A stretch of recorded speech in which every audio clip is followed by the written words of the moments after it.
and say thank you everybody for joining us tonight for the analytical writing workshop. We're going to cover some professional writing skills for the government and private sector, including how to kind of vet and present source materials, how to avoid dreaded editorialization, as well as how to capture and maintain your leader's attention and how to actually create valuable content. So the objective of this workshop is for students to really understand the information delivery requirements in a professional setting and produce a writing sample to use during future job application processes. And we are very blessed to have Claire Campbell with us tonight. She has over 25 years of experience in intelligence collection, analytical writing, and security and risk program management for the U.S. federal government and private sector. Prior to her transition to the private sector, working with Cargill and the Mayo Clinic, before accepting roles as the chief security officer at Moneycorp, Claire worked as a civilian intelligence officer for 10 years with the United States federal government, specializing in terrorist, drug trafficking, and criminal threats here in the Western Hemisphere. Claire served for 3 years with the Joint IED Defeat Organization as the U.S. military strategic analyst on homemade explosives and improvised explosive devices in the Western Hemisphere. She didn't improve them, but she helped prevent the improvisation. I sure hope I helped destroy them. Yeah. Well, Claire, we are super blessed to have you tonight and excited for the workshop. So I will pass it over to you. And students, thanks so much for joining. If you don't mind going camera on, it's always nice to see some faces when doing these workshops. Thanks. Over to Hey, you, oh, Claire. thanks everybody. Mike, I think I am set to be able to share slides, right? Do I have those permissions? I do. Okay. So before I kind of get the presentation kicked off, I'm really happy to be here with all of you this evening. I know that you're coming from sort of different equities in the course and the organization. And so forgive me if some of my examples are a bit more security focused. We're still looking at analytical work and analytical writing, but I typically train the School of Foreign Service Security Studies program. So a few of my examples are skewed that way. Can everybody confirm that they received some of the reference materials and some of the breakout session materials that we'll need tonight? You should have received them from Laura Sheehan. Yes, great. Yeah, you guys feel free to use the chat. So I would also love for this to be as much of a conversation as possible. It is in no way going to offend me if you interrupt me, raise your hand, just start talking, please. I love questions because it actually helps improve your retention of the information and might clarify some problems that anyone else online might be having. Also, can everybody hear me okay? Is the audio good? All right. Fantastic. So I do not enjoy death by PowerPoint, though the best way to teach a seminar is still with slides for reference. So you'll find that I don't actually read to you from the slides, but we're going to use those as touch points for what we're going to be talking about tonight. And I do need to give you some examples, so those will be on the screen. This is going to be a participatory seminar. So if I do ask for people to shout out answers, you're supposed to Shout out answers. Hey, Mike gets gold star. Okay. All right, without further ado, I will share some slides. And again, if people have questions throughout, feel free to come off mute, put them in the chat. It is also perhaps dinner time. So if you need to eat anything while you're listening and learning, I may be having a little bit of dinner here as a side dish while learning Please from Claire as do. well. I have built-in breaks, so we'll all have time for caffeination, food. I might have some cake. I got myself a piece of cake tonight. So, Mike, I'll let you handle the room admits. Can you see those? Is that all right? Yep, I got it. I got that one. Okay, great. So here we are, slide one. Everybody can see it. I am hoping. So there's actually a purpose to my madness here with this. This is a neural process of a brain cell, essentially. And so what we do when we do analytic writing is we find the signal in the noise. So we take a massive swath here of diverse data sets, qualitative, quantitative, different types of sources, and we narrow it down to one single analytical line for our consumer to understand clearly and succinctly. So our job is to use our toolkit at our disposal to really simplify the message so we can compel someone to either listen to us, do what we're asking them to do, or take action in the future and gain our trust and vice versa in our credibility. So this pretty picture has a purpose, right? So next it said February 2025. Sorry, guys. I think I created it in February. Today is March. So a quick agenda. We're going to go over the key points. First, talk about tradecraft. So for those of you who aren't familiar, what I say when I mean tradecraft is methods, the best way to conduct analysis, the best way to find your information, the best way to write. Then we're going to talk about writing style. So we're going to look at the structure of a document and the way we're going to represent our information so it's the most impactful.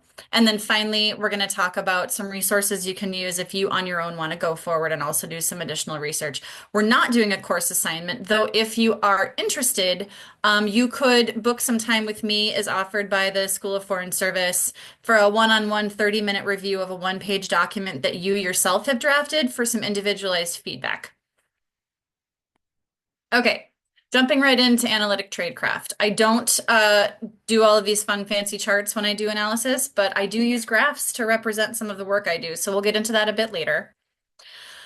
Okay, so when I say tradecraft, there's like a specific definition of tradecraft, and then there's the concept, right? So in the left-hand corner, you have the bullets of the concept.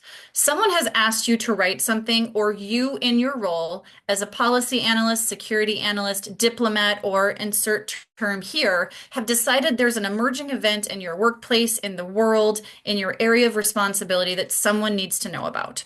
So your objective is what? It's either to answer a question asked of you or push information to someone who needs to know it in a way that they actually pay attention to it and then take action based on your content. So we're looking again at specific focus. Iterative language is a fancy word for what we mean when we say. So earlier when I said, what do I mean when I say tradecraft? It's to make sure that everybody's on the same page. And we'll get into that a little bit. Then we'll talk about sourcing and bias. If you would like down the road, and I can actually send the presentation to Mike after the fact, there are some specific analytic standards that the US government uses, and I've got some screenshots of those available in the presentation later. These are publicly available, unclassified. Don't worry, I didn't take them from my days as an intel officer. But it does do a good job of detailing a very good way to set a framework for everyone to understand what's being presented to them, and that's very important. All right, clear objective. We got into this a little bit in the previous slide, but I want to highlight what is here in gray, right? And so when I was recruited for the role I had to do a very in-depth psychiatric leadership screening with a contracted, not a psychologist, a psychiatrist, right? And so they said, what's the one thing that your current superiors would say about you that they complain about? And I said, oh, it's that I asked too many questions. Because as an analyst, I want to know exactly what their point of view is, what gap I'm being asked to fill, what the need to know is, and ensure I'm actually meeting the requirement in the assignment. So here, a good analyst asks a few questions. A great analyst asks questions until they feel they're confident that they can answer the question posed to them. And if you have a manager who's pushing back and saying, you don't need to know this, like figure it out, that's not your fault. Right? By the way, my managers were lovely, but the joke was like I always came back with more questions. So it is incumbent on you and also due to you by your managers clarity on the writing assignment. Otherwise, you're wasting everyone's time, they're wasting your time, and it's going to turn out to be a pretty challenging product, and we'll talk about that in a minute. So on the right-hand side of the screen, you can see some of the scoping questions I would ask in a policy role, in an intel role, security role, or otherwise. When do you want it done? Who's supposed to read it? What's the area of the world? And are we looking at something super high level conceptual on a global scale? Or what's the focus? Are we looking at a state level policy? Are we looking at an emerging risk or an initiative in a state legislature versus Congress versus United Nations level stuff, right? Any questions so far? Sorry, I see chat, but it doesn't pop up in my bubble. Yep, okay, yep, happy to send links and notes. All right, moving right along. Now my little clicker is mad at me. Okay, specific focus. I did tell you I had like a worst case scenario for this. Criteria, criteria, criteria. When I was leading a team in the government, I had asked one of my team members to look at practices of a human smuggling network that was catering to migrants who were trying to leave China and essentially claim asylum in other parts of the world. Again, this is all unclassified, right? Don't worry, I'm not going to tell anybody anything that's going to get them in trouble. So I gave him the assignment. I said, look, I need to know about this network. I need to know about methods. I need you to tell me what's driving it, what's the outcome, what are our risks, if any, that we're looking at as a country. And so after a couple days, he came back to me and he sent me a 10-page draft instead of the one page I had asked for. And it included a very detailed analysis of Chinese immigration laws, enforcement for migration to China from other countries, and then Chinese requirements for people to emigrate legally from China to other parts of the world, if allowed, right? And so he really, unfortunately, completely missed the scope of the assignment, and he might have learned a lot of very valuable information about Chinese migration policy, but it did not apply to the ask that we had received from leadership. So it's a good thing he eventually actually went in to become a consular official because that information really did help him in the long run. But in the meantime, that was 3 days lost of work on an assignment that I couldn't put forward or publish because it didn't actually answer the question. Also, if anybody has any other information on Chinese migration laws they'd like to share, I can tell you that it is a very nuanced and challenging, layered regulatory enforcement. Okay, so we talked about iterative language, what we mean when we say. And what I've put here in red is probably the best example. What I would say is moderate, or when I say probably, you all have possibly different meanings or definitions of probably. So I have a 10-year-old son who's addicted to his iPad. Last night he said, Mom, can I have iPad time tonight? And I said, I don't know, we'll see. He goes, okay, so maybe. And I said, maybe does not mean yes, and maybe does not mean no. To you, maybe means mom's going to say yes later. That is absolutely not what I'm saying here. So when someone says probably, what's the probability assigned to that? And we'll look on the next slide of actual assignments of probable cause or likelihood, but it's very helpful if your company or if you going into a company can establish a guideline. So when we say a likelihood, we'll get there in a minute, but a probability scale, 1 to 10, 1 to 5, 1 to 4. So if I rate risk, let's say, or I rate probability, there's a likelihood of 1, means it's extremely incidentally low that this is going to be a problem, whereas 10 is severe, and we've defined what each number on that scale means, and we've provided that as a reference in an appendix or elsewhere on an intranet site. So someone can say, all right, Claire said this is likely. What does she mean by likely? In that case, I mean more than a 50% chance, right? So it's a way to offer them additional context for what you're saying and also shore up your analysis and add additional credibility and build trust with your consumer. So here's, again, unclassified example from the US federal government. They do a very good job of defining terms, and these are the only terms you're allowed to use when you write in the government, especially the intelligence community, when you're talking about likelihood or probability. These are the words you use. You don't use any other words but these, and editors will catch you up on that, and they will make sure that these are the correct terms in your writing. And any questions? This is what I really like here. Products that express an analyst's confidence in an assessment or judgment using a confidence level must not combine a confidence level and a degree of likelihood. So we get really, really specific, but it helps in a time of crisis or when someone is reading very quickly. It leaves very little questions to the reader and it will not confuse your message. All right, here's an example from the private sector. Again, a little of this is security related, but it's a good example. So here you've got a heat map scale of 1 to 10. You can actually go to this PDF in the link when I send out the presentation after the fact and take a look at the definitions that they assign. But when you look at this map of the world for whatever risk they're defining right now, it is very clear what they mean to be the most dangerous parts of the world from their perspective. We may not agree with it, but at least we know what they're saying, right? Okay, some examples of federal products. So these are products that the US federal government has publicly published to be shared with the public or law enforcement. And so you can see here, here's an example of how they are phrasing likelihood, how they are using language. And so I'll give you guys just a quick second to read it over, but it does give, let me see if I can find the likelihood in this and highlight it for you, though if I click on it, we've got factors that could mobilize individuals. So again, they're giving qualification. Here, we're looking at, where did it go for me? All right, this one is more concrete in terms of language. Poses persistent threat of lethal violence. This might have skipped forward. This looks like I've gone farther than I wanted in my presentation. Hold on a second. Nope, never mind. We're back. All right.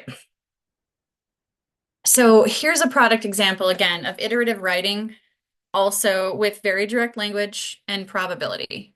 So this is from a vendor in the private sector that assesses geopolitical, security, operational, tactical, travel risk for private businesses around the world. And so you can see here how they wrote was, again, a very concrete title and term, but we've also got some qualifiers here toward the end. We assess that US-based technology are highly likely to be targeted in espionage and information theft operations in the short to medium term. So everyone uses their own terminology, but they use it their way. Questions at this point? I'm not talking in circles? Okay, I know it's dinner time. Okay, here we go for vetting and selecting sources. So the biggest problem to anyone writing anything anywhere is your source reliability, right? So I think maybe it did not say in my bio, or maybe it did, that I also worked at NBC News for 2 years during the 2004 presidential election and campaign. So source information, when you're doing news operations for a breaking news team, which is what I did, is crucial because if you're writing talking points and anchor notes for someone who's live on air and you give them the wrong information and then they broadcast that out to the world, everyone has a problem. So we have to be very clear on how we vet our information and also caveat it in the appropriate way. We can provide information as long as we state it was reported or alleged that this happened or someone reportedly undertook an action, et cetera, et cetera. We can get into that later, but making sure you provide the appropriate context to your source information is very important.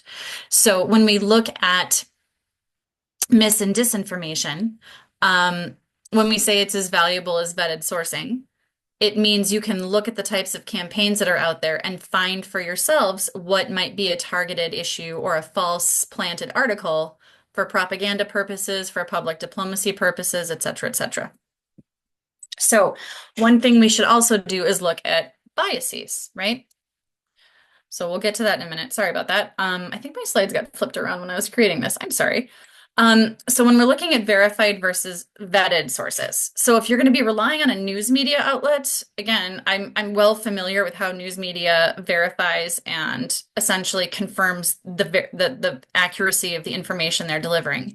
So if it's a known news media outlet, one of the major news wires, a well-known global trusted provider, those are very safe for citing or for using as a reliable indicator of what's going on in the world, right?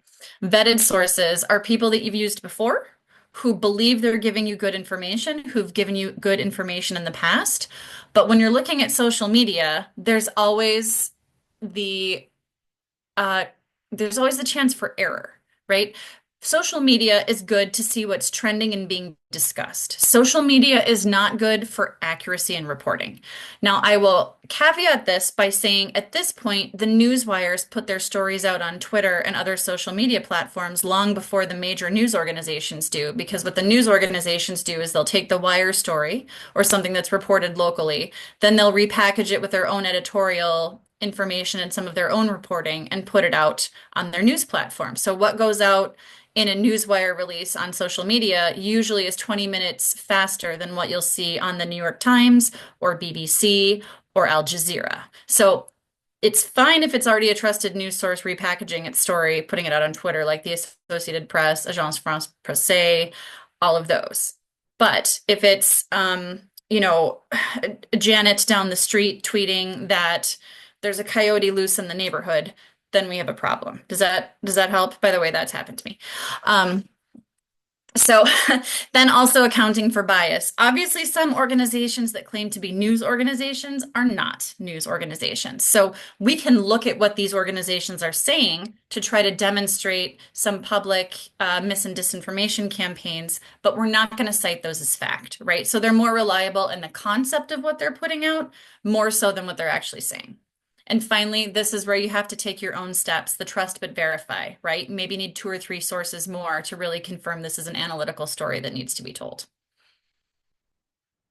Okay, now we get to bias.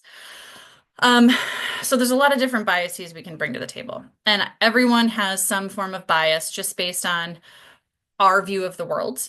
And it's important to understand, even when you're reading various news articles. I do a lot of coverage of things happening right now in the Middle East, and I look at a lot of different media sources.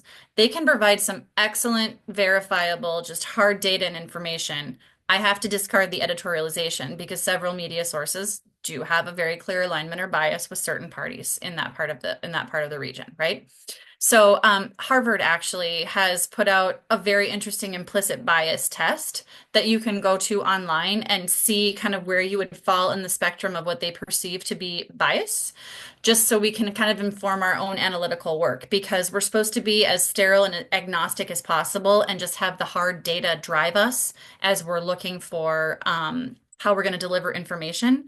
And if we're representing, let's say an advocacy organization, sure, you can have a personal point of view on behalf of your organization for action someone you want to take, but you have to use hard data to justify it.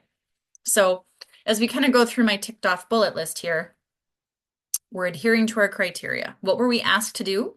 And what is the information that we're expected to deliver? Sometimes, and more often than not, I delivered a lot of information that my consumer did not agree with and did not want to hear. And so what I had to do was push back and say, but here is the data. So their misperception and their bias was driving me to change my analytical outcome. And I refused because we had data to prove otherwise. But you might find also as moving forward, the data might not tell the story that your consumer wants. And you'll have to be prepared to support that with the work that we've talked about in the previous slide for vetting and verifying the information. Something very easy to do is what we would call playing devil's advocate or red teaming. So if I were to try to rip your product apart, what would I do from the other side? How would I try to poke holes in your argument? And you can have someone that you trust do that for you, and then see if there's gaps you need to fill in terms of your analytical argumentation. And then finally, we're almost never 100% certain on anything. There's almost always a caveat when you're writing analytically because no one can be 100% certain. So that's why I have my final bullet here for scientific method. We're failing to reject our hypothesis. We're not proving it, right? Scientists don't prove a hypothesis, they just fail to reject it because then they go on to the next test to make sure it's doubly sure. Questions yet? Okay, I'm not speaking in hyperbole. All right. Oh, it's break time. Do you guys want a break or do you want to barrel on through? We got a Mia saying to keep going. Anybody else chime in the chat? This is democracy. 51% wins. We got a +1. Keep going, keep going. All right, let's keep rolling. Okay.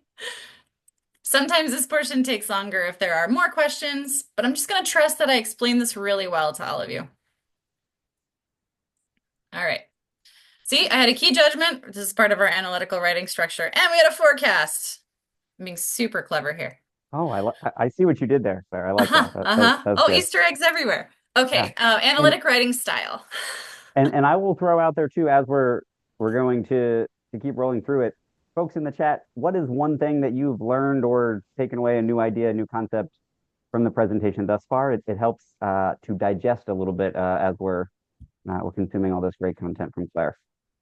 And I would also recommend if you have a term paper, course assignment, or even work assignment to write a 1 to 2 page memo, keep that topic in mind as we go through this process because you might be able to take notes and potentially apply some of the things we're talking about to that product.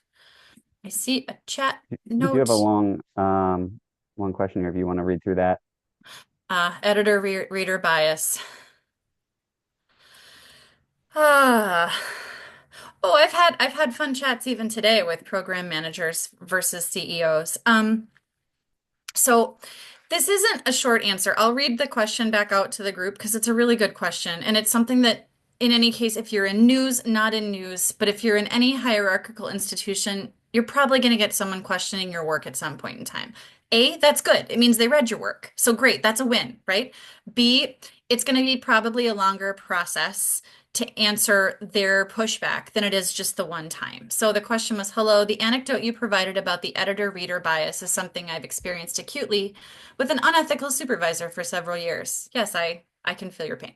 Um, Question, what if you have multiple layers of audience you have to answer to with different needs and perspectives? And how do you plan and prep for those layers? So if a program manager and a CEO, and you have to please as many people as possible. Okay, well, we're not going to please everybody all the time, right? And that's something that I had to learn the painful lesson for as a younger analyst in my role. And yes, I had a particularly unethical manager who really wanted to like change my analytical line because he himself had one experience that colored his bias about the rest of the problem set and decided he was going to rewrite my content.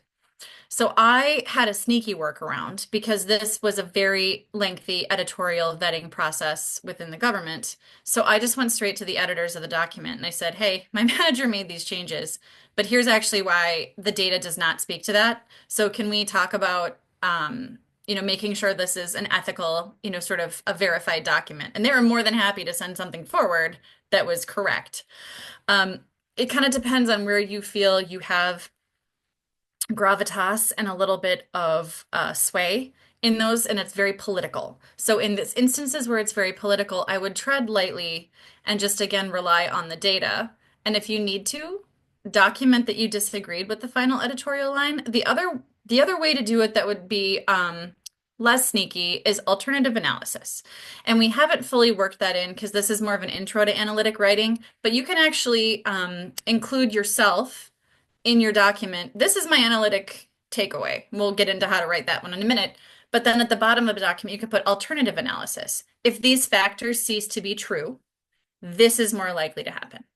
Or if one of the pieces of data driving my analytical takeaway changes, this is what we would forecast the outcome to be. Does that help? Yes, the alternative method. Okay, so maybe I just manipulated the system, but I wasn't going to let my name go out on something that I didn't ethically agree with, and I've stood my ground on that. The longer term answer is the more you put forth analytic writing that is well sourced, vetted, and written in a way where it's very hard to argue because of the data you provide, the more trust and credibility that you will garner for yourself. So when a supervisor pushes back, you can then perhaps appeal to a higher power if you have that ability in the office politics to show why we as an organization do not want to be responsible for sending incorrect information out. So we need to make sure that the data is accurate. And so I always would go back to the data.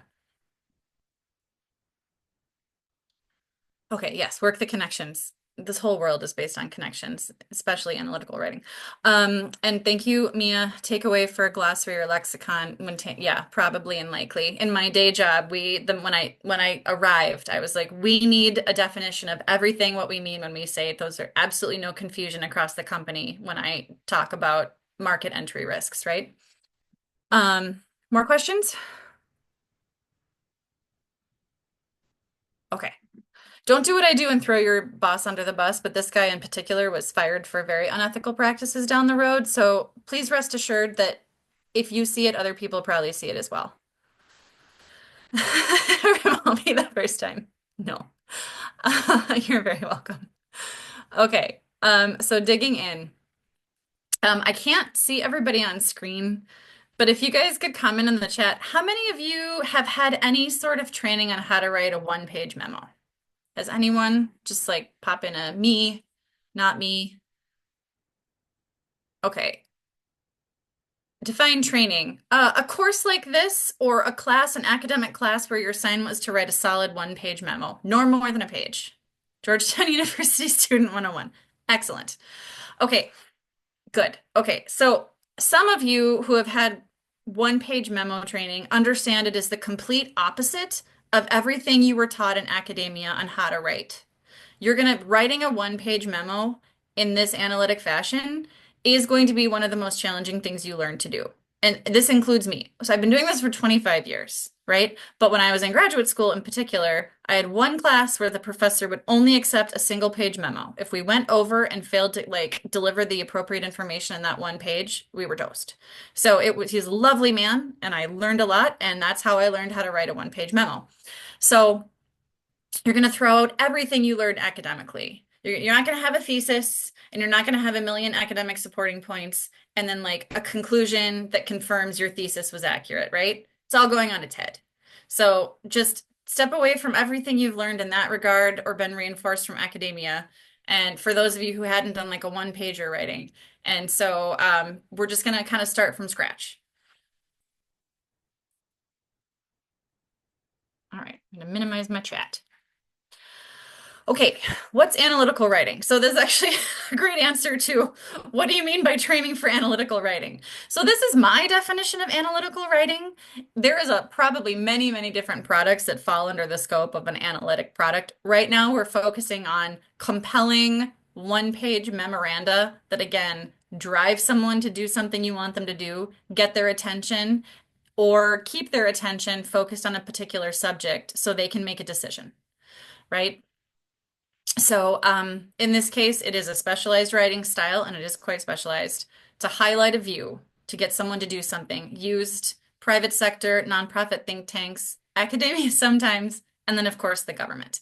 So when I say audience centric here on the slide, bottom line up front is an industry term for analytic writing. It was drawn from the government, but now everyone uses it across the board. You're going to have one paragraph, and in that paragraph, that's essentially your executive summary of everything you want that reader to know if all they do is take time to read 3 to 5 sentences of what you write. It is the hardest thing you will probably do is write a good bottom line up front. And again, short on length, big on impact. We've talked about easy to read. We're going to talk about avoiding editorialization. We're going to talk about passive voice, avoiding jargon, colloquialisms, sort of regionally focused terminology. And then our objectivity. We talked about bias. We talked about making sure that we're using direct language. So this is also where we're going to choose some words carefully, and we're going to avoid throwing in editorial words, any sort of adjective that would sprinkle stardust, fireworks, or explosions across the page is a big no-no. Also my sort of metaphorical fight against explosives. All right. So why are we writing analytically? How is that different than journalism or any type of other editorial writing? For me, you're just delivering the data, explaining what the data means, and then kind of giving it to them all wrapped up in a nice bow as a vetted, verified piece of information they can make great decisions based on. Also, sorry, missing my last bullet point as I'm on a roll here. How many of you have had to submit writing samples for various internships or other roles? Yes, seeing hands fly up. So this is another way, if you're asked to write a sample policy memo, this is a good way to approach it, right? I'm seeing a couple notes in the chat. Yes, yes, yes, yes. Okay, yeah, this is more common. So it's different than a statement of interest or a personal statement when applying for school. That writing sample could be everything and nothing at the same time. They could give you, I'm going to give you 3 days. I want you to write me a one-page memo using these resources. Or they could say, give me something you've written in the past to make it no more than 500 words. And then you have to agonize over not exceeding the word limit, but also giving the best possible sample you can. So hopefully this will also help with that moving forward. Okay, use cases. We went over this a little bit. This is my very joking. This is what people think I do as an intelligence professional. This is what I actually do. I sit at computers all day and like watch stuff emerge, right? I have my crazy link analysis in the background with my string chart. But things I have used this for in the past is all on this list, right? And it runs the gamut from long-term, large-scale decision-making to immediate crisis response. So I had to evacuate a lot of people from Israel, none from actually from Gaza on October 7th, but had to send up very brief memos to our leadership saying, I have this many people, I need to get them out of Tel Aviv. How much money do I have and what plane can I get them on? And that was the best way to communicate that information because it was concise. It was in one place. There was no confusion or game of telephone over what was happening. And I made sure everything they were reading was absolutely necessary for them to read. And there was nothing in there that was going to distract them from the answer I needed, which is how much money do I have and what planes do I have, right? Sorry, I see something in the chat. Was that a question or a yes? Oh, would I recommend submitting a one-page memo for a writing sample? If they're scoping it for a page and it meets the criteria demanded for the writing sample, absolutely. You always have to meet the criteria asked, but if they say, send us a one-page document on this topic, usually a memo is just fine. It would just kind of depend on what the requester asks for.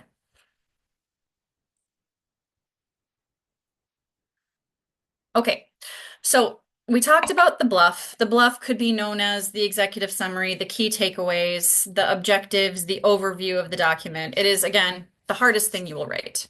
So this bluff is a hot, hot mess. What I would like you all to do, based on the things we've talked about, is essentially go through and either put in the chat or say out loud something very wrong with this, because this is written very badly on purpose. And I'll give you a few minutes to read it, and then feel free to drop it in the chat or just use your microphones.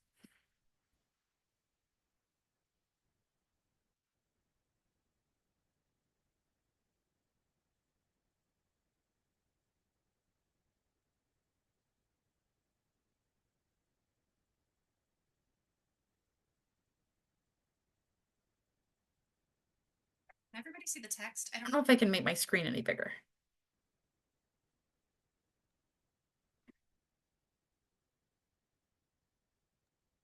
I can read it good. You just make it full screen. We've got a couple comments in the chat. Yes, these are all well versed. Not an active voice, telling a story. It rambles. You are correct. There's no hard numbers and figures. Plethora, yes. The mention of Alberto Fernandez is randomly placed. Yes. Doesn't feel, no, not concise. I think there's some more things. If I read through it, I'll find so many things wrong with it. I didn't write it. I enhanced it to make it bad, and I still find things I did wrong when I like made it bad. It gives me hives to read this, guys. Doesn't lead with the key point, actionable information. Correct. You guys have basically hit the nail on the head here. So if we go back to the slide, so these are a lot of things wrong with it, right? You guys did a very good job highlighting the main points based on what we've talked about so far. There's too many words. It does not actually communicate what people need to know. It does drop in random things about Alberto Fernandez. And then it's got really vague numbers and information at the bottom. Although it was said that, my beloved passive voice, I say that sarcastically, many individuals attended several large rallies today. This is driving me insane. Uh, so finally, why do our readers care about reading this? What are we actually trying to communicate to them? So here's a better option. I'll give you guys a minute to read through it.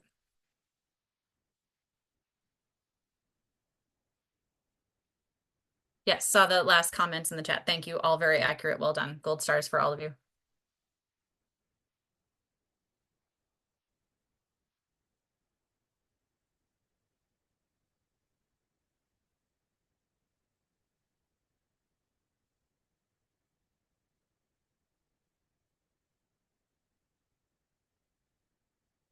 You like this one better? This was written with the intention of what are ground transport operations and pedestrian conditions like right now in Buenos Aires? And do I need to tell travelers, are our trucks going to get places where they need to go, et cetera, et cetera? Yes. Christiana, thank you. You are very accurate in your assessment and analytic writing in your comment about this document. I appreciate that. Okay, so we're going to do a few more of these. Everyone loves group effort when it comes to shouting out in presentations. All right, let's try another one. Again, you can just shout out what's wrong with this one.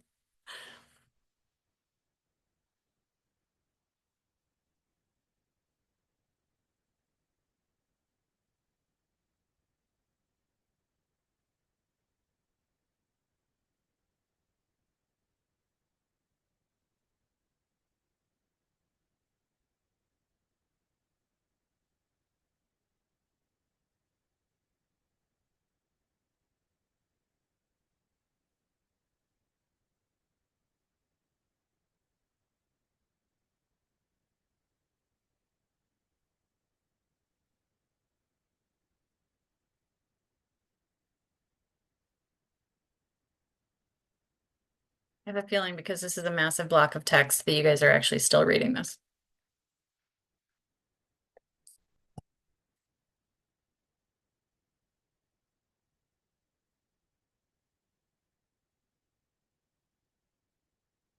Grammar is terrible, according to one. Yes, lots of passive voice, telling a story. It rambles, reads like an advisory statement. This is true. Actually, it reads like a bad advisory statement that someone mixed in a blender with like a random tweet.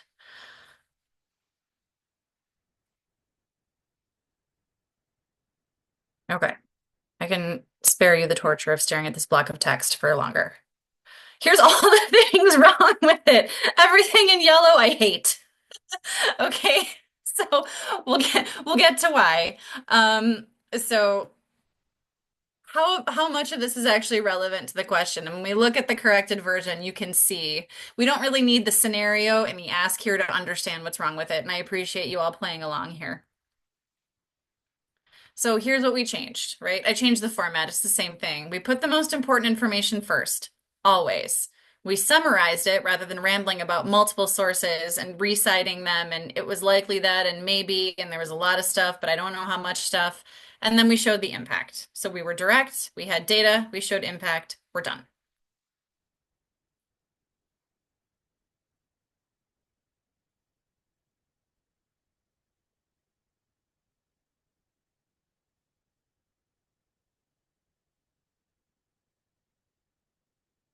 So what the original text in the previous slide failed to say is this outbreak was 900 miles from where most people travel in the country. So that context alone was completely lost in the original document, and the likelihood that it would impact travelers is very low. Okay, any other comments in the chat or otherwise? All right, we'll move on.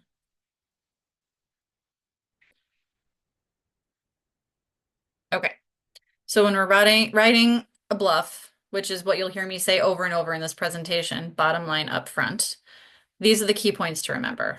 I'm not going to read them to you, but I will send this in the presentation after the fact. But it's very important.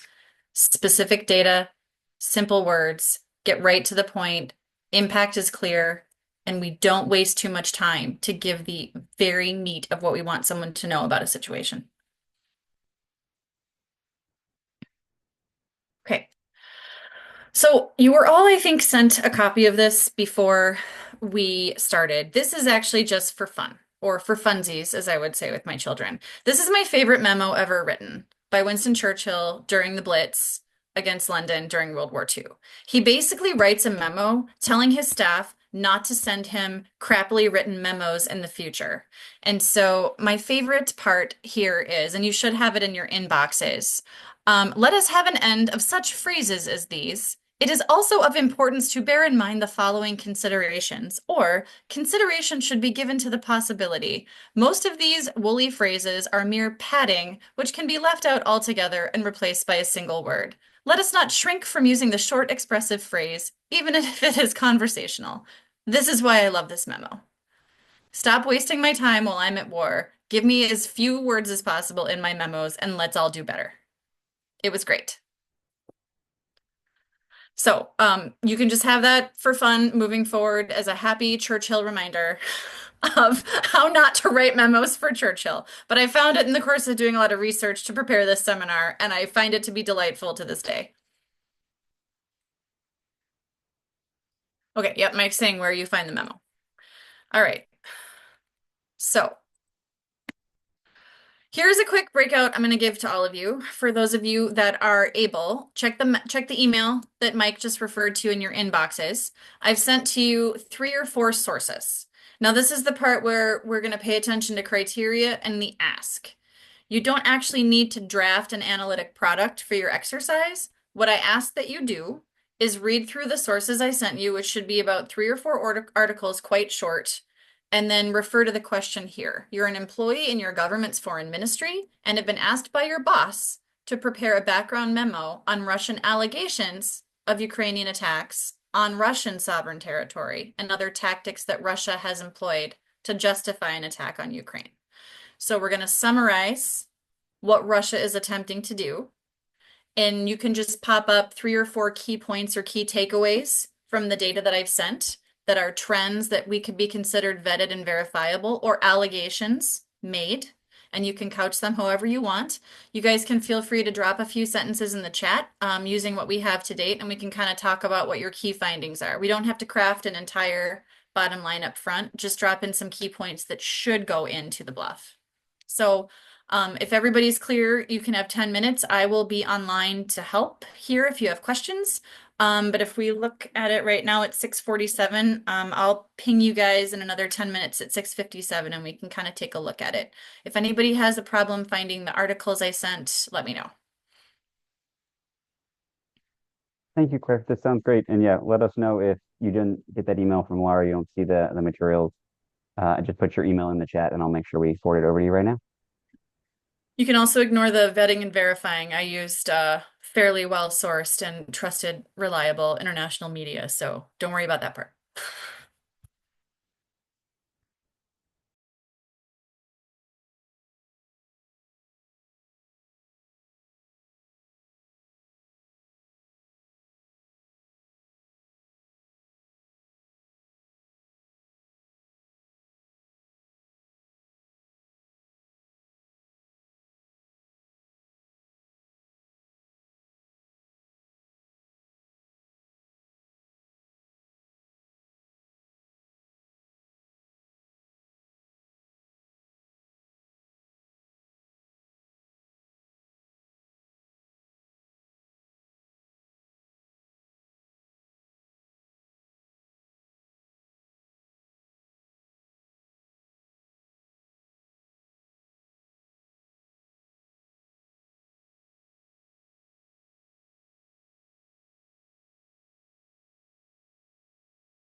See, Mia has put on some content.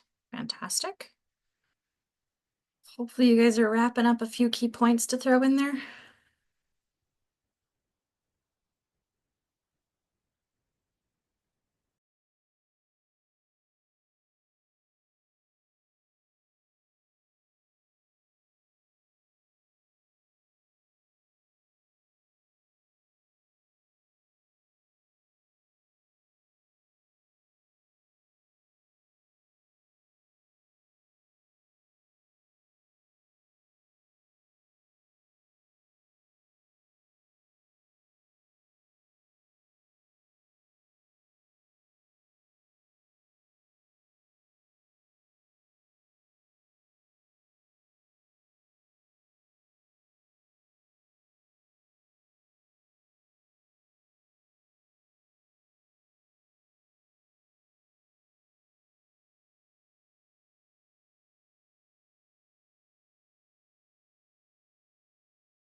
Great.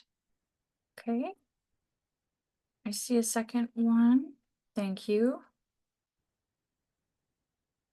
Is is it Lynn last name or Lynn first name? Sorry, it's Lynn, comma Q. So I just want to make sure I'm appropriately representing your name. I apologize.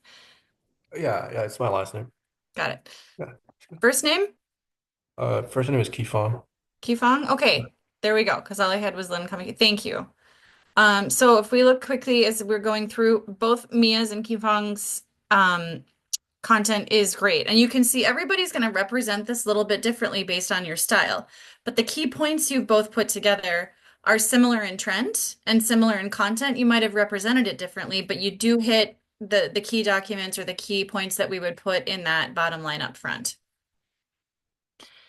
Does anybody else want to drop something in there? I promise we're very nice. We're not criticizing, we're sporting. Claire, I did get a direct chat from Phoebe Kim saying she was loving this, but she's at the library and was getting kicked out of a said library, and so was going to drop off. But we'll Yeah, follow up and I'll connect you yeah, afterwards. yeah, they sent me that as well. And so I think we're gonna try to connect, and I said that my contact information would come through when I sent the slides circulated back around. So okay. All right, we've got two. Does anybody want to make it a nice even three? No? All right. All right.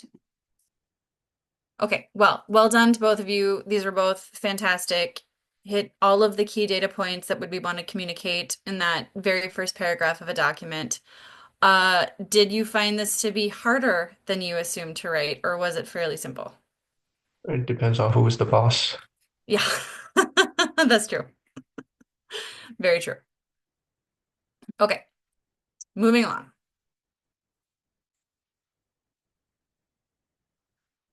So now we're going to talk about active versus passive voice and why does it matter?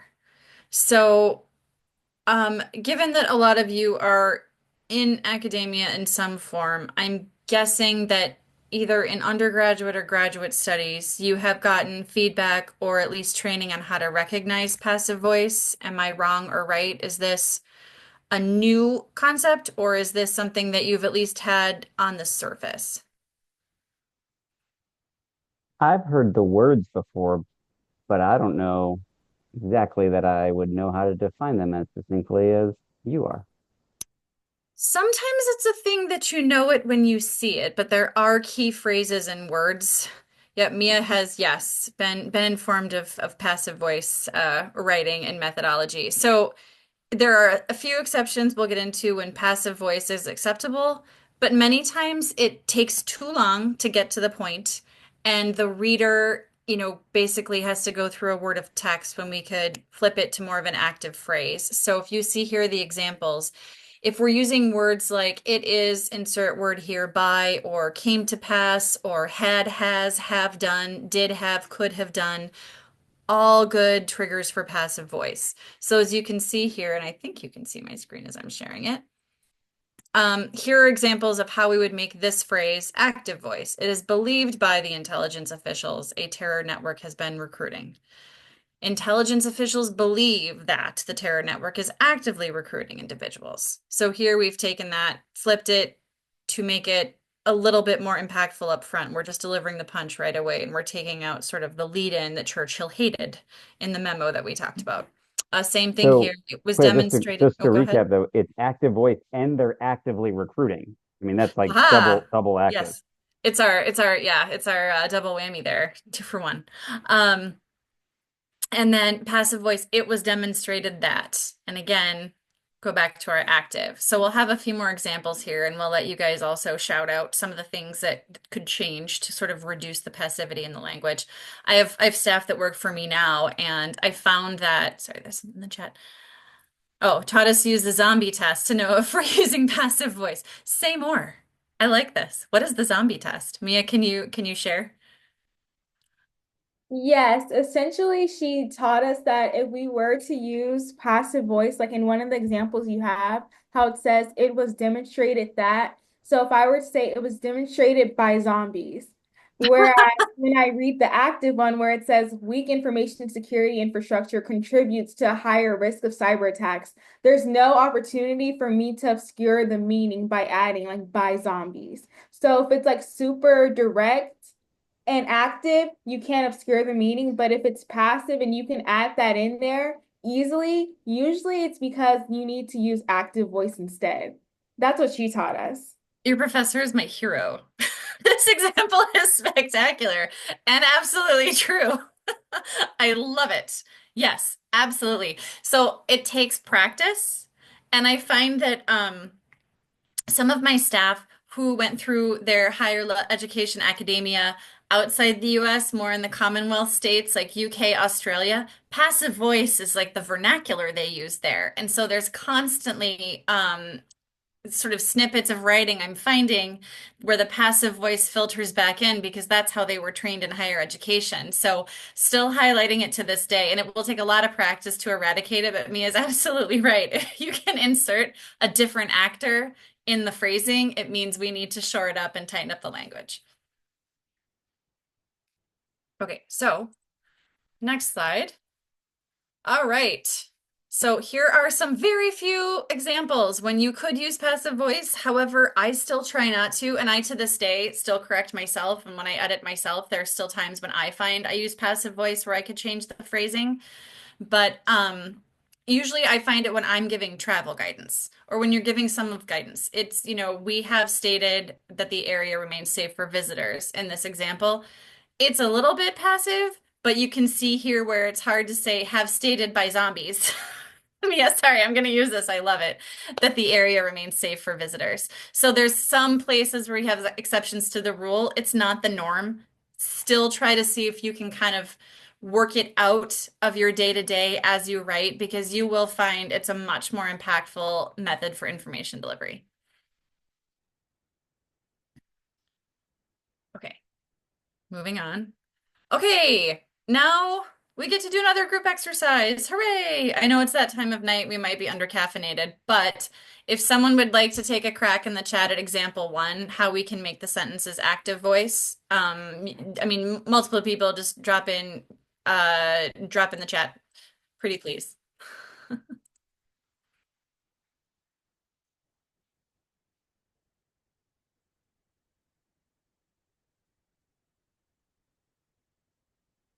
All right. You want to take 3? Go crazy. So all of these are passive voice. We just need someone to convert each one to active voice.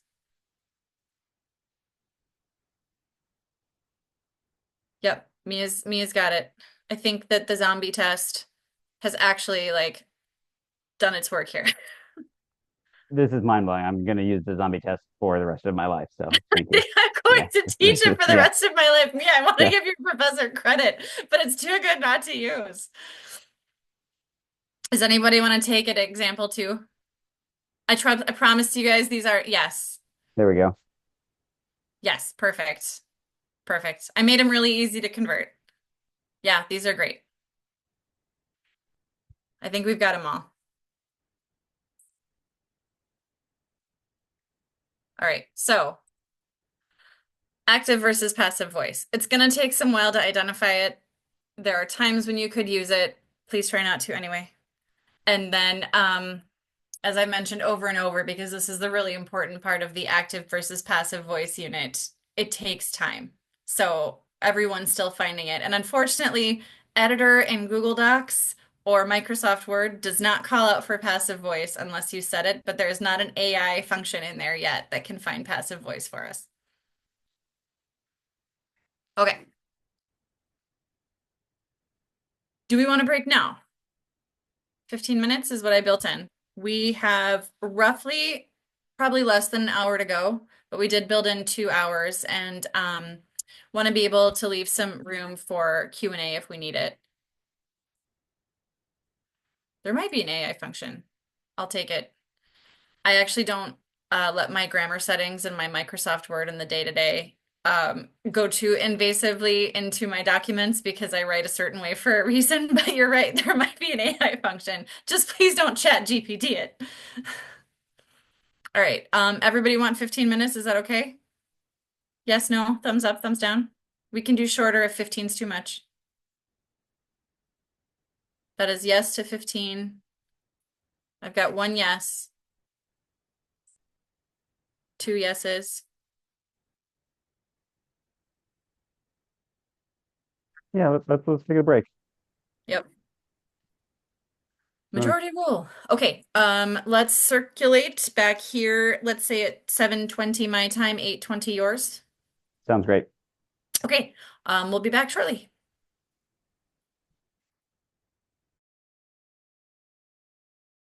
Our devices, etc. on breaks.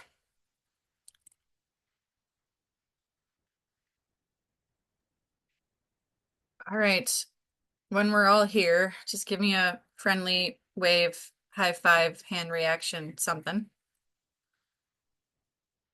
I am back well and unpaused.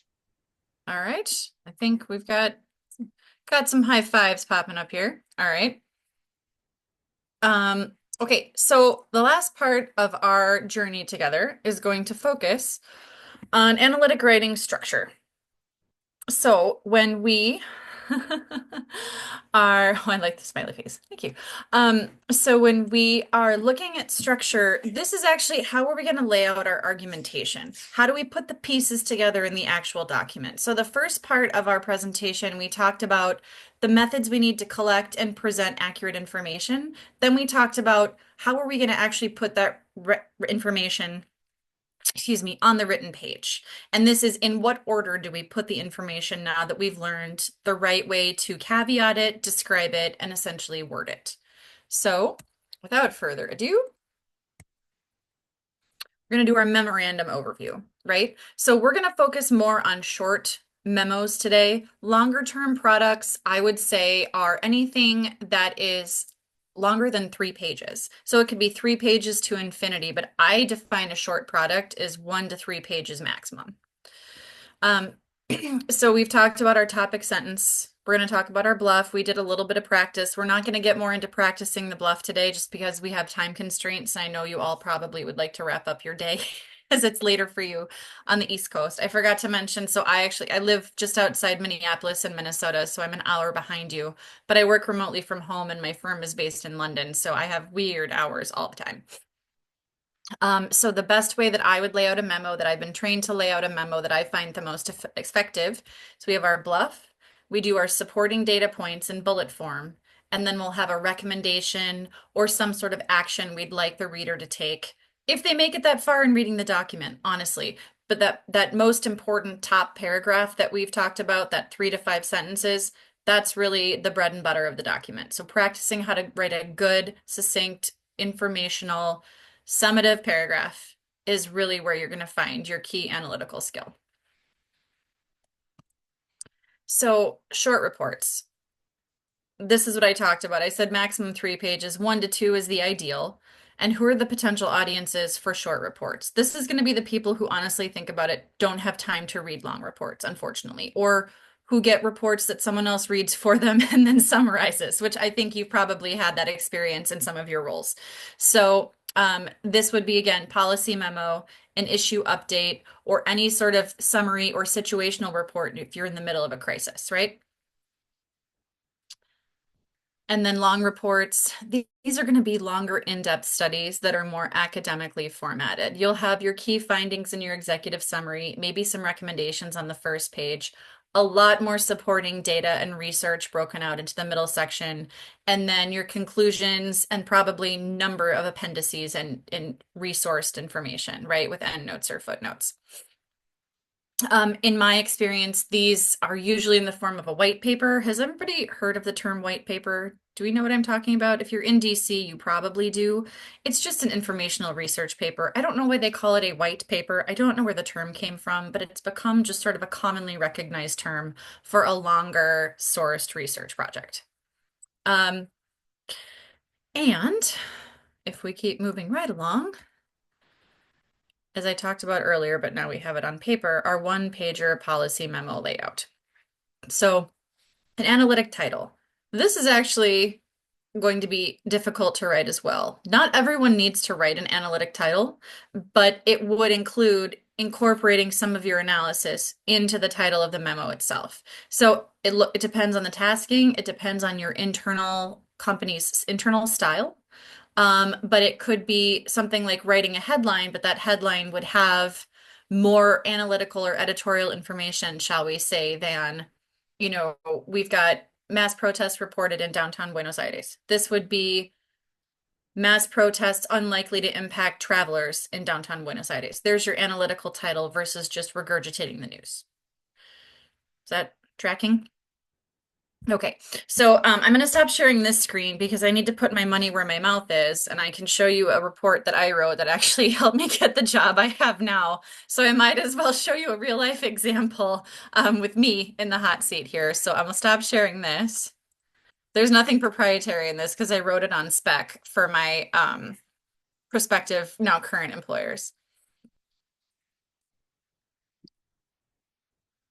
Should go. Is it going? All right, so I don't have an analytical title on this one. Did it buffer in okay? Security risks to market entry in Colombia. That's what I was asked to prepare for my current firm. So I've taken away proprietary information, so this is a pretty agnostic look, but we'll just look at the layout first. I've got our key takeaway here. We've got our data and recommendations here, or at least my supporting bullet points for why I've reached my analytical conclusion, and then my outlook. Here's what someone might need to do if they're going to be continuing to operate in this market.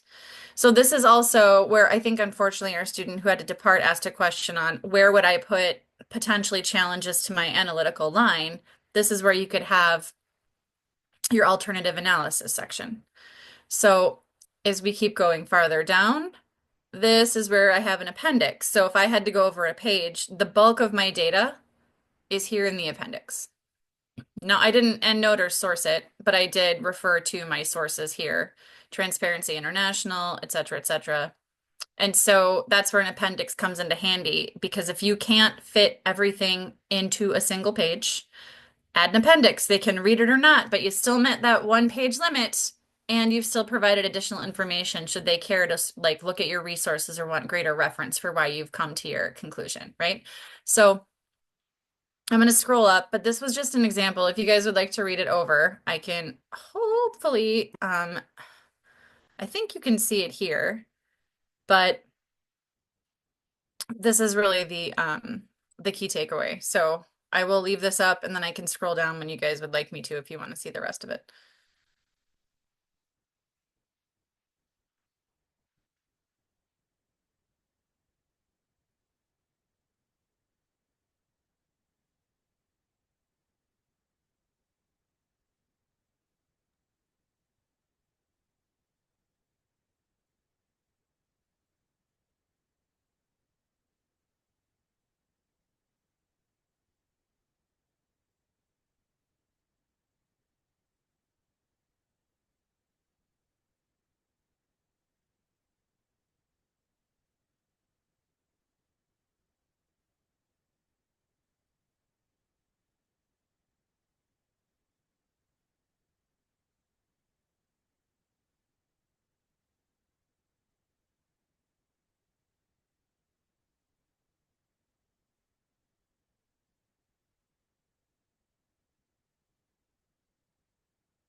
Good question. Where would I ID whom we are?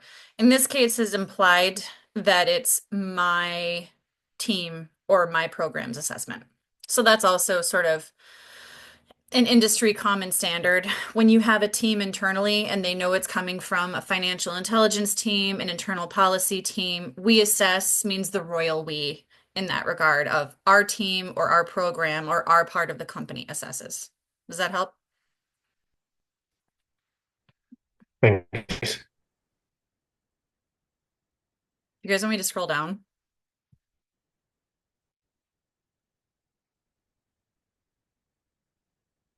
Yes, I'm getting a couple thumbs up here. All right. And then this is essentially the rest of the page.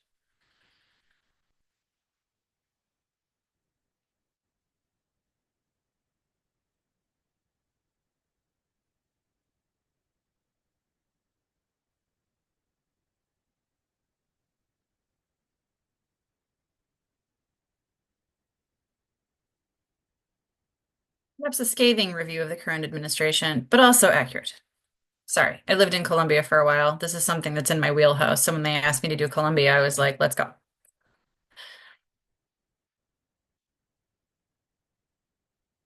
Just give a wave or some sort of A-OK when we're done here.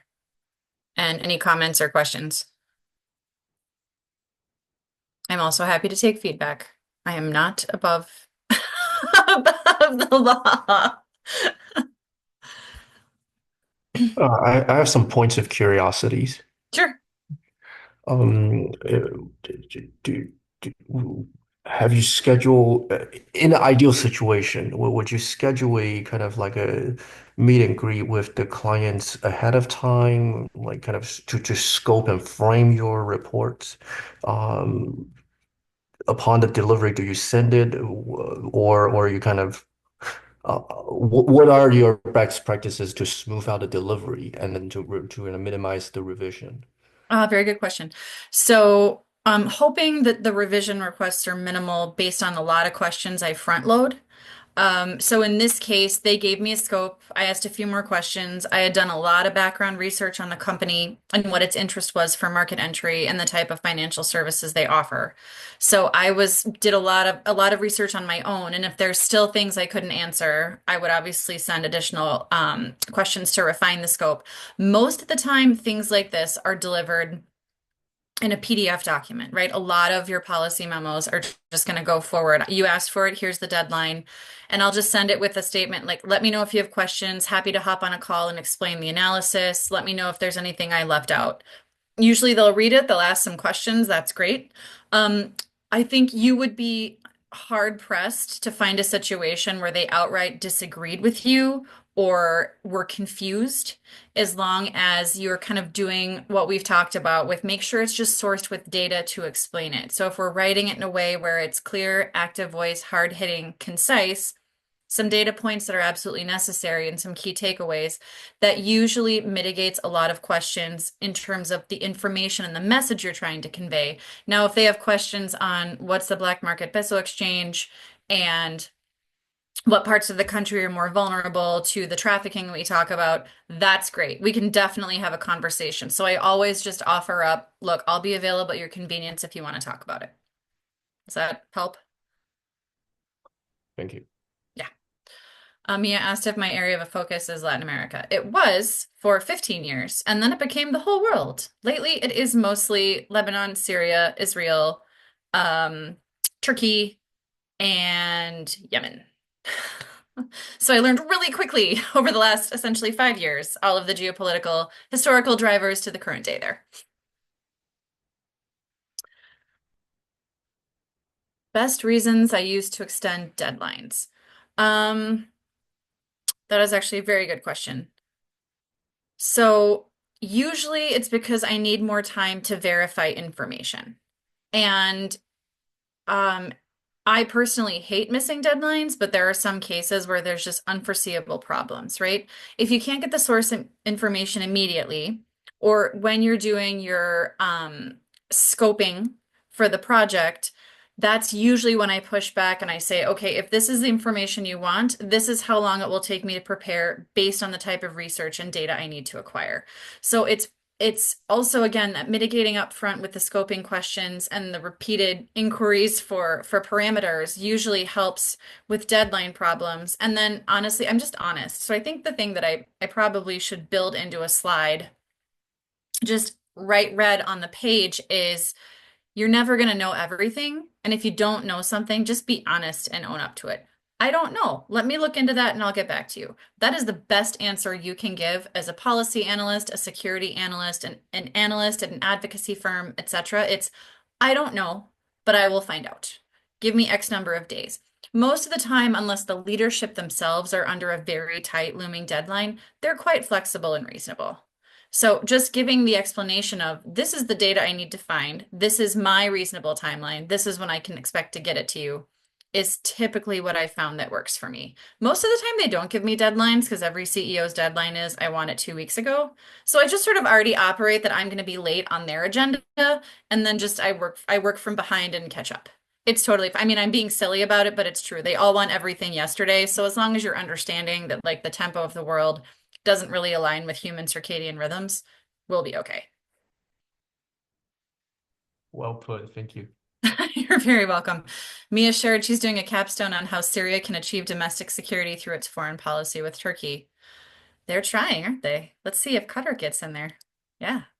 The whole we've got U.S. sanctions in place that are going to block a lot of people from doing a lot of things, either in the secondary or tertiary sectors. So we'll just have to see how that goes. I'm happy to talk with you, Mia, in a different conversation about how financial flows are going to be very interesting in and out of Syria while sanctions remain in place.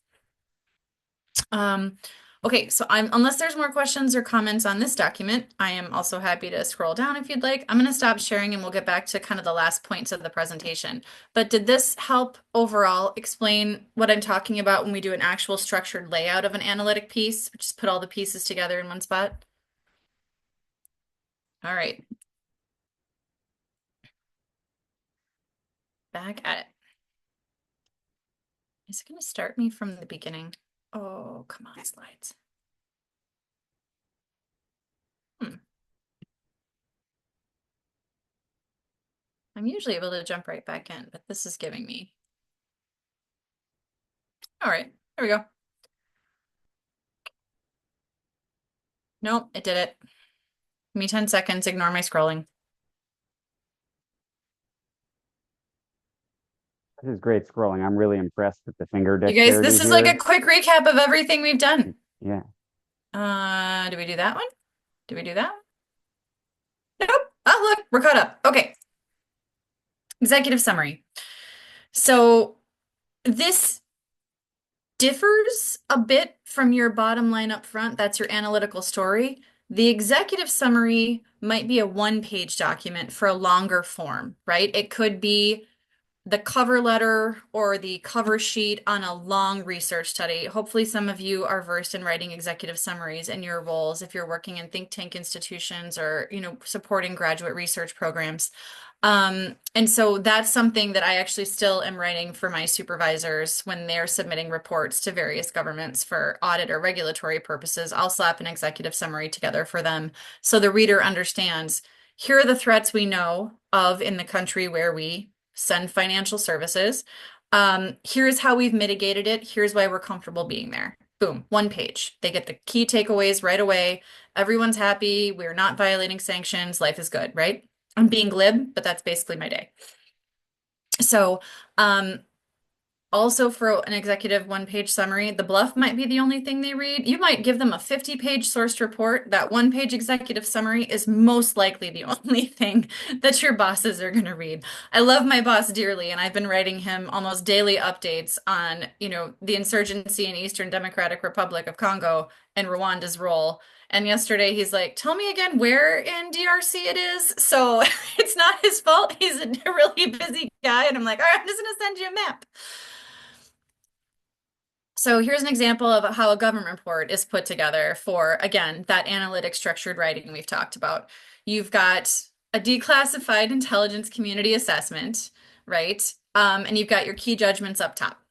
You've got the top two right there. You can also find it online. Again, fully unclassified. I'm not violating any rules, but we assess that I think Kifang, you asked about this earlier. Again, like an industry assumed, whoever's writing it, the collectively representing that office, that agency, that team, that's the royal we. All right, gonna move on just because you guys will have a link to this shortly. Here's a private sector example. I did not write this. It was shared with me and I was allowed to share it with this presentation. So here's an example of an executive summary. Here we've got more of an analytical title, Increased Risk of Terrorism and Violence in France. The previous one was just Russian influence in elections, not really analytical. This one's saying, here's what I'm talking about. Here's my assessment. We're going to see increased violence and terrorism risks in France. So their executive summary is giving you first direct data, giving you some historical trends, and giving you the so what or the outcome after that particular incident. And so they've sort of grayed out or whited out here, but they have the recommendation at the very top. Employees should be vigilant for ongoing attacks in France. There's your very tip-top executive summary there. Okay, the impact section. This is where you're either asking them to do something or recommending that they do something, and you're putting your name on the line as an analyst, right? In some cases, you will find if you go into the federal government, there is a law that prohibits intelligence community analysts from making recommendations. The tenet is constitutionally, we were not elected to make those decisions, and therefore we cannot make recommendations to policymakers. We give them the facts, we get them the expected outcome or the expected projection of what the threat may or may not be. We can offer opportunity analysis. This is different than alternative analysis. Opportunity analysis is if you choose this course of action, this is the most likely outcome. If you choose option B, this is the most likely outcome. So that's a way where you can give them a scenario that could be something to consider, but not making a direct, Congress should do this. So that's something that's really important for any of you who are curious about the intelligence community. You don't make policy recommendations. You offer information so policymakers can make policy. And that is something you will get very clearly in your training when you start the role. However, if you are not in the intelligence community and are asked to make a recommendation or write an impact section or show what the lack of action could lead to, it can be very difficult to do that. So instead of really just talking about what happened in a particular incident and kind of regurgitating it in the manner of a news story, which some people do want, you have to tell them what it means for the organization. So let's say we have, for example, I'm trying to think of a non-security example. Sorry, that's where I live in the day-to-day. Let's talk tariffs. I'm going to be as agnostic and apolitical as possible, but if we are seeing a risk of increased tariffs on imports of foreign or foreign assembled vehicles, then the so what is the cost of vehicles to the average US consumer are likely to increase, right? For foreign vehicle purchase. That's the so what. The what is tariffs are coming. The so what is this is what it means for someone who wants to buy or sell a car. The cost of those particular cars is likely to increase. Does that help? Okay. And then again, as I talked about earlier, what authority do we have in our guidance? We have no authority if we are a federal employee. We have much more authority if we're outside the federal government, which is why we have to be extremely cautious in our recommendations and guidance, which is where we kind of circle back to our initial slide we talked about, which is vetting and verifying our resources and making sure we're very confident in the data that is supporting our analytical line.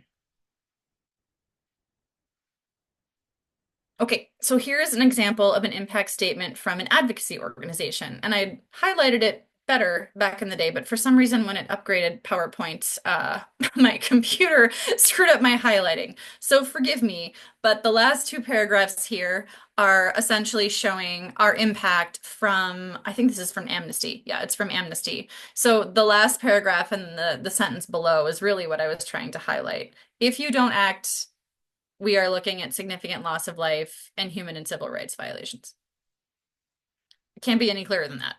And the impact of inaction can't be any clearer than that.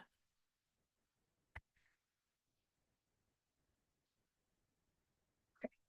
Questions, comments? All good? Okay, all good. So we're kind of getting toward the end of the presentation, and there's some, let's make sure my light on, it's getting dark here in the Midwest. So there's some interesting things that you can add to your products if you have time and space that can really actually help illustrate what you're trying to convey. As example, like giving a map to my beloved supervisor who probably doesn't know the geographic layout of Democratic Republic of Congo. So it does help him understand the nature of the conflict better if he sees physically what's going on the border. I jokingly call this arts and crafts time as well when I'm inserting graphics or putting together presentations. I've been calling it that for years, but it does have a benefit. So using maps, one of my favorites. It doesn't need to be a map you create. As long as you source your information and you can cite it and give credit to the creator of the map, then you can use it. It's fine, as long as you're aligning with the use rules of that provider as well as your company. So I would use a map like this and cite it appropriately in a document I put forward because it's a fantastic way to show the physical layout of an attack scenario.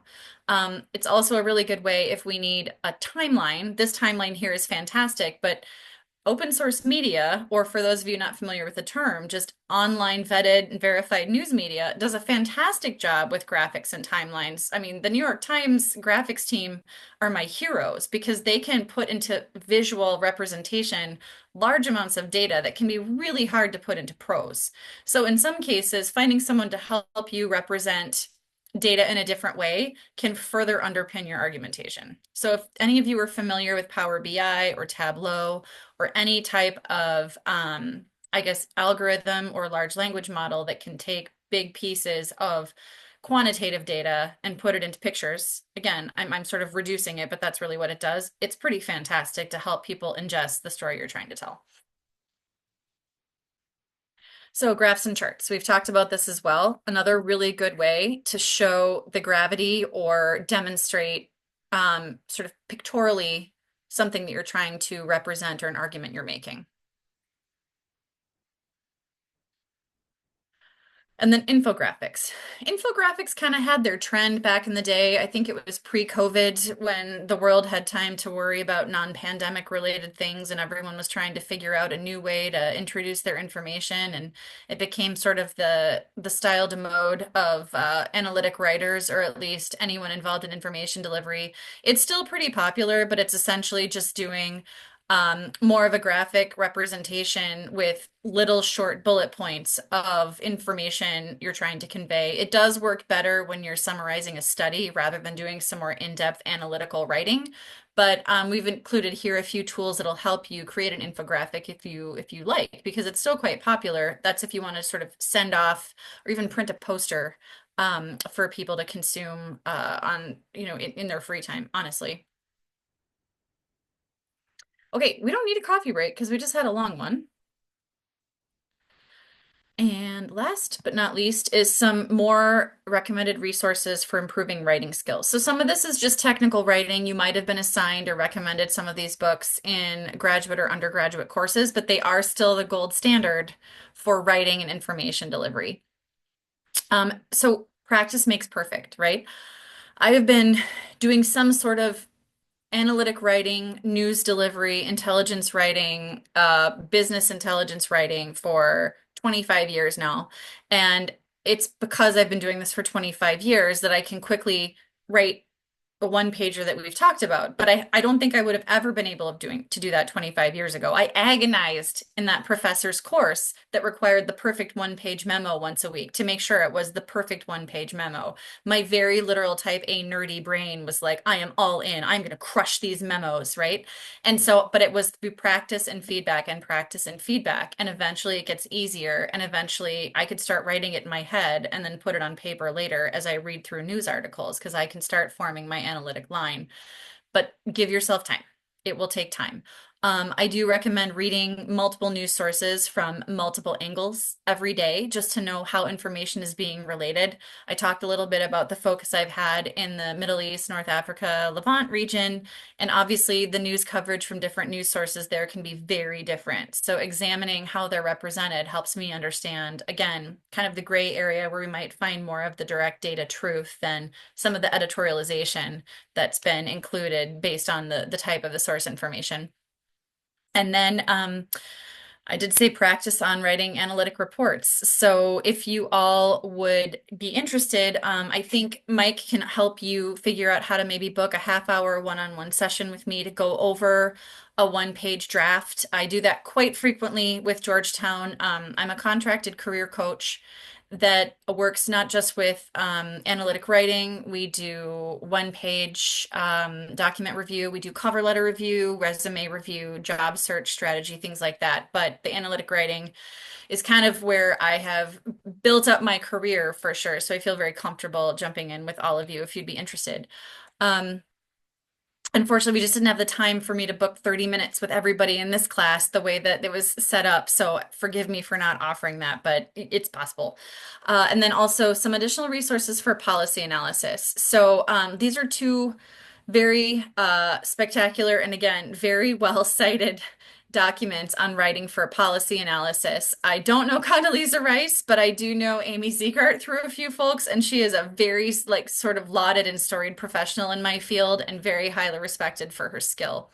There's a couple other good policy analysis guides here from the Belfer Center, which is at the it's the Intelligence Project at the Kennedy School at Harvard. Sorry, I had to get all the way up the chain there.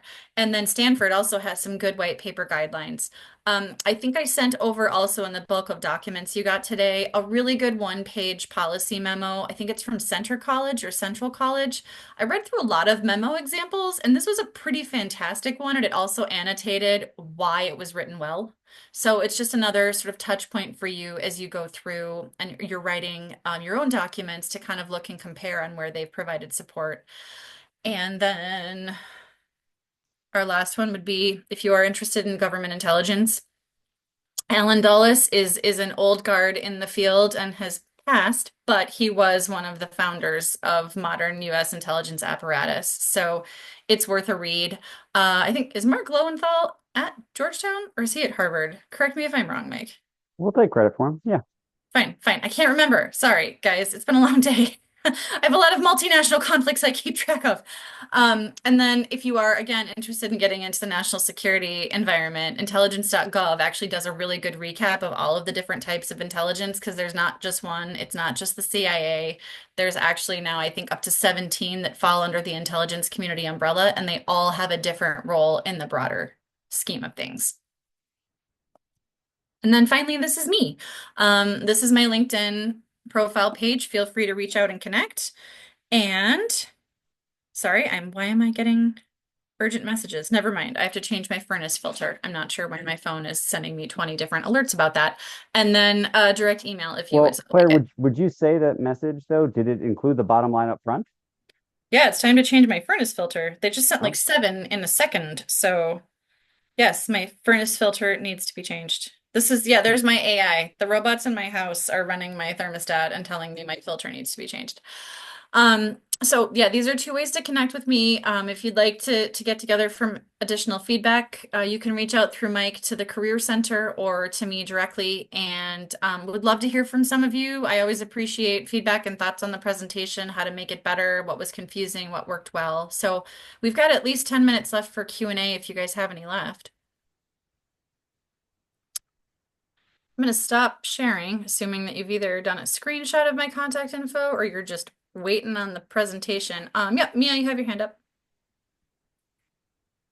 I know earlier you mentioned like avoiding sensationalism and like editorializing your memos. And I'm coming from a journalist background before like coming to my master's program. So this is something that I struggle with. So I just want to know if you have any advice or tips like for excluding that language in the memos. Usually my rule is if it's an adjective or an adverb, try to leave it out. I know that again, I'm really not trying to sound dismissive because I'm not, but I always read what I write 2 or 3 times before I send it, and I will guarantee you I make an edit every single pass through I do on that document. So in terms of, sensationalism is very different than just using descriptive journalistic language. I think you're probably using descriptive journalistic language, which I appreciate. So you kind of have to take off the hat of illustrating the scene for people who couldn't be there and painting the picture with words to just telling exactly what happened. I don't care if the river was green or blue, there was a river. Does that make sense? Yes, that does make a lot of sense. Okay, good. George, you have your hand up. Hey, Claire, thank you so much for the presentation. To be completely honest, very new to this space altogether, specifically with analytical writing. I'm sure everyone here can outright me any day of the week. I'm interested to hear your perspective on how either concerned or advice you have for how AI overtakes this type of writing. Um, in any space that I've seen at the collegiate level or any other level, it's the go-to now. Any paper, any document feels like it's being written by AI, and I get worried sometimes that the future is like completely wiped out from having any analytical skill. What's your opinion about that moving forward? A love-hate relationship with AI, right? So I don't want my job to be replaced by a robot, first of all. Second, the robot revolution is coming, right? It's here. So second, the problem is AI can summarize an event, but AI cannot translate what that event means for your consumer. AI is the what, not the so what. So let's say we're looking at protests in Turkey last week. What AI can say is there were mass protests in Turkey after the arrest of the mayor of Istanbul, who was convicted on trumped-up charges to be nullified from running for presidential election. So what? That happened. That's the so what. AI could easily summarize the key points for you in, a millisecond. What AI can't tell you is what does that mean for the next 4 to 5 days in Turkey? What does that mean for your company's criteria or your stakeholders' criteria? As an example, risks from those events, are they going to be a long-term resonating political instability? Is Erdogan essentially going to run in perpetuity? Will there be protests and challenges ongoing as the court case progresses? Will airplanes fly in and out? Will the airport get shut down? How are other countries reacting to this? So that's where the level of criteria of what your stakeholder wants to know comes into play. You could easily ask AI to summarize for you the protests in Turkey. That's great. That would give you an advantage to getting your analytical point faster, but they can't do the analysis. They might try, but when we're talking about what it means for your company, only you should know that because your role is to basically translate the outside world inside for people to make decisions on your recommendations or your analysis. Does that track? Yeah, very thoughtful response. I appreciate it. I also have like an AI horror story, and obviously it's improved since then. But once upon a time when I was working at NBC News, and this sounds quite morbid, but every news agency does this, in our downtime when we're not reacting to stories and writing and trying to get, cameras on the air to show what's going on in the world. We write obituaries for world leaders because it's going to take a really long time to write an obituary and then get on the air and beat all the other news agencies because you always want to be first and you want to be right. So we front load obituaries for people who are alive. So when they actually do pass away, the story's ready to go. So I did a lot of obituary writing to preempt like breaking news needs. And I had an intern working with me at the time. She was brilliant, but Fidel Castro at the time was getting old and failing, and he's a major global leader, and it would have been news if he'd passed away. So she typed into Google Translate at the time from Spanish to English because she didn't speak Spanish, this long biography of Fidel Castro that was published by the Cuban government. But in Spanish, castrar means to castrate. So AI translated it to Fidel I castrate was born on XYZ date, right? So that's again like the lesson I use. Obviously, it's advanced since then, but there are still ghosts in the machine and holes in AI logic and reasoning that only humans still have. So that's why we need it. It can shortcut our work, but not to the point when we're doing analytic tradecraft. You can't teach a machine some of the qualified reasoning and criteria that we get. I You think have me concerned now. What? How well in advance are you guys writing these obituaries? I mean, I'm not there anymore, but like I think I wrote Gerald Ford's long before he actually passed. And so when I read the article on MSNBC, because they do the print version, I was like, oh, I wrote that. So they like would update it, but no, we write it like years in advance. I think I wrote Bill Clinton's back in the day. Wow. That's a whole other story. Get real dark those days. I think Kifeng had a good resource to prepare for AI impact. Yes. Yep, I have actually seen that article and I appreciate that very much. Thanks, As Claire. someone whose job still relies on fighting the robots for my job, I'm still going to say I cannot be replaced with a robot, but it can give us good shortcuts. Okay, other questions?